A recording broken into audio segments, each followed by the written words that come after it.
Alright guys, we're going to be VOD reviewing Khanada and Ajerss, who were super consistent in this zero mobility meta. We saw them able to do really well in this performance eval, and they gave us a laydown of how to play with no mobility. Let's dive right in and see what we got. With these guys being uncontested and zone pulling right over their heads, it's important for us to understand how exactly they're going to try and play for Surge. So we still have 83 players up. We already see players start moving into their area. Now about when first zone starts moving is when these guys start to prioritize where they want to be. Khanada is going to position himself up on a house, try and look for surge tags on players rotating in, and they're going to then move back to this side. I think they're doing this because they know that at least one team landed behind them and they're going to be able to get tags, but ultimately that doesn't wind up working out for them because the team that landed behind them is the one that winds up getting the tags on them first, and they have to back out, go find a different position. But they know there's plenty of free heals with the mushrooms around here, so they're not worried about using any of their own heals, which is really smart. Keep all that you can for late game or mid game. So first zone, they start to position themselves up on one of these mountains. Now a couple of important things we want to look at are, what are these guys prioritizing as far as heals? What are they prioritizing for weapons? Because it's still up in the air whether or not you want to hold a hammer, an AUG, an SMG, and these guys are going to go the AUG, 3 heals, and a striker on both of them. Now they don't do this in the last game. They both go SMG and striker, but that's because the last game kind of died out quickly, so they don't have to worry about getting all this surge damage. But in these first lobbies, they know surge is going to be high. They're both holding AUG, striker, and basically the same loadout: minis, big splashes. If they can get that every game, granted this is a lot of loot, but if you're greasy every game, you can use the mushrooms. You don't have to worry about your own heals to get your shield up. They're going to be in a really good spot. So now we see second zone does pull. It actually goes up towards tilted, and they're just going to choose to position themselves right on this hill. So not center, but fairly center, in a good position as far as surge tags go. It's good to have this block because you know teams are going to post up on tilted, so you don't want them looking at you as well. And we can also recognize that these guys don't actually invest any hard materials. They just refarm this little hut, build in wood, and chill here, knowing that this is only a temporary base. If zone does pull right to them, at the top level, pro players know how to spray through wood, so they will understand how to play this. Alright, surge doesn't appear to be an issue, but they know there's teams that are going to be behind them, so they're just looking at those teams, trying to get more tags if possible. And while everyone else is looking at surge, they recognize that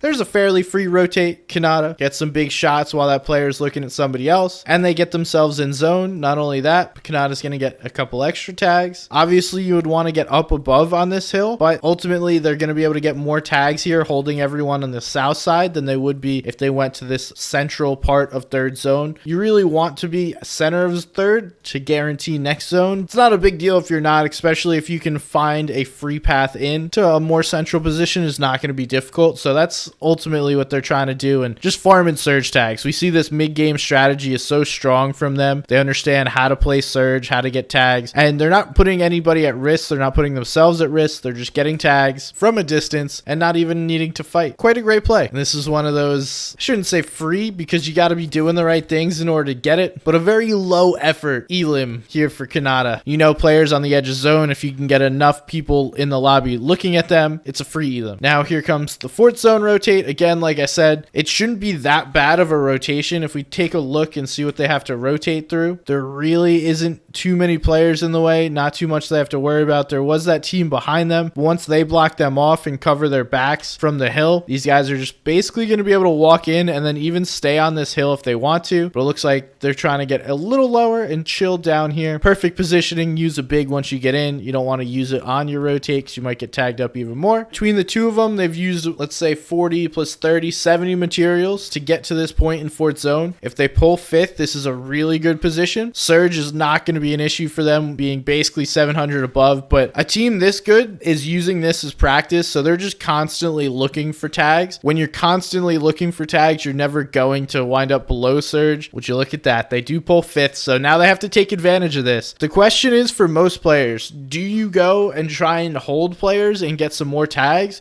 or do you just simply chill in your box? That ultimately comes down to your loadout. These guys are pretty low on ammo, so they need someone to get somewhat close to them. Otherwise, it's not going to be worthwhile. You'll take a couple free shots if somebody opens up like this, and you can get free tags on them, but ultimately you want to save this ammo because you ain't got much left. All right, we see 6th zone doesn't really pull favorable or unfavorable. They're kind of in the middle of 5th, so they're in a decent spot. And we see Khanada prioritizing the right side of the zone. That's what you want to do, using wood builds just to get through quickly. And then now that they're going to position in a somewhat more permanent, they're going to use some hards. Really smart play. Spend the wood for a temporary play or rotation, and then use hard materials for a more permanent base that you're going to look for a refresh or some tags here. Now unable to pick anything up there, so they're just going to keep moving. And we see Khanada staying on this right side of the zone. It's really important to see this and recognize this. This is what teams do so well, is they see where zone is, and if we look at it from the top down, they are the team furthest right, so they save materials by only having to protect their left side and top and bottom, of course, but then they just move through this zone fairly easily. The best players are always constantly looking to do this. Then they will get in the middle occasionally when they have to try and get elims or refreshes or cut teams off. Now zone pulls back, and they already have these builds. All they're doing is reinforcing this base, putting themselves once again in a safe position. As all the good teams do, they stick together so well, constantly looking, playing the same layer, looking in the same positions, and the awareness is just so key to go back through all these old builds because they're on a good layer. And I think that's one of the keys, is understanding when you don't need to do anything and just kind of rotate through zones. And we will see they're about to pick up an elim here. That's huge. This is a little dangerous. I don't recommend doing this. This is probably the one mistake I've seen thus far. 2 players jumping in a box. They kind of do know that the back is protected, but they're both just looking at the loot, not looking to see if anyone could potentially be right behind them making a play. And now we do see Ajerss is going to switch over to the SMG. They have more ammo now, and that's what you want. I mean, ideally you hold the AR during mid game and then you pick up the SMG from a refresh or end game. Sometimes you'll have to hold an SMG. That's just the way it is. So we see some layer changing. Again, getting on this left side of zone. So they were playing on the right, now playing left side.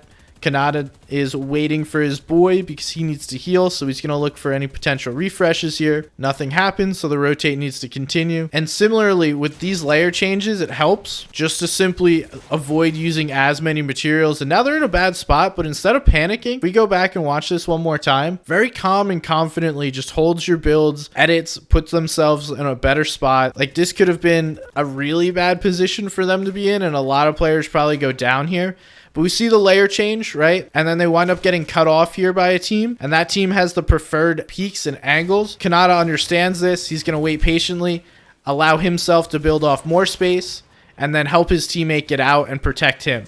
Really smart play there, and that's why they're some of the best. So we see they're dwindling on mats, but Khanada is not being frugal with it, especially because now they're in zone. If we look down in here, they've positioned themselves in zone. These are the boxes that you want to play from and make plays out of. Now, even if you're not getting all the elims out of them, you're at least putting pressure and forcing other teams into worse positions. Just like we see right there, Ajerss putting some damage down, making that player down below think twice. This is just great awareness, again, of Khanada understanding the layers, knowing, okay, we can go through some of our old builds, we can use other builds. And typically in 9th, you can use other people's builds. You just got to build and protect what you can. It's not always going to be perfect. Occasionally, but very rarely, you will find a player that owns the builds. But because of how frugal they were with materials, because of the refresh they got, and knowing when to use wood and when to use hard mats, they're in a really good position here to still be using metal. Now we're down to the last few builds, and it comes time to make a play to win the game. So for them, it looks like the play to win the game is going to be go down to low, but they want to extend until they're absolutely forced to go make that play. They're just holding their weapons out, going through old builds, building the couple walls that they can. Now they're completely out of mats. But nonetheless, they're getting really lucky here, finding these builds. And we're just going to dive into Storm, play Storm. They have tons of splashes, let players die out, and go from what could have been a 5th place. Now they're looking at possibly a 3rd. They're looking now to make a play here.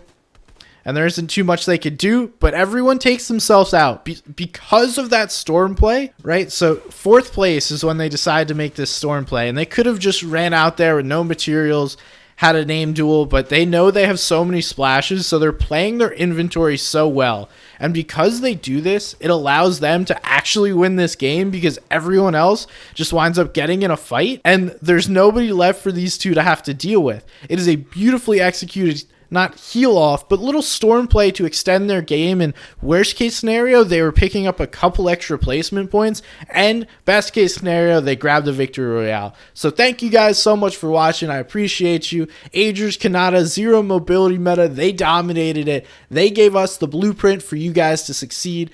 If you enjoyed this video, you'll like this one, and make sure to subscribe to the channel. Peace.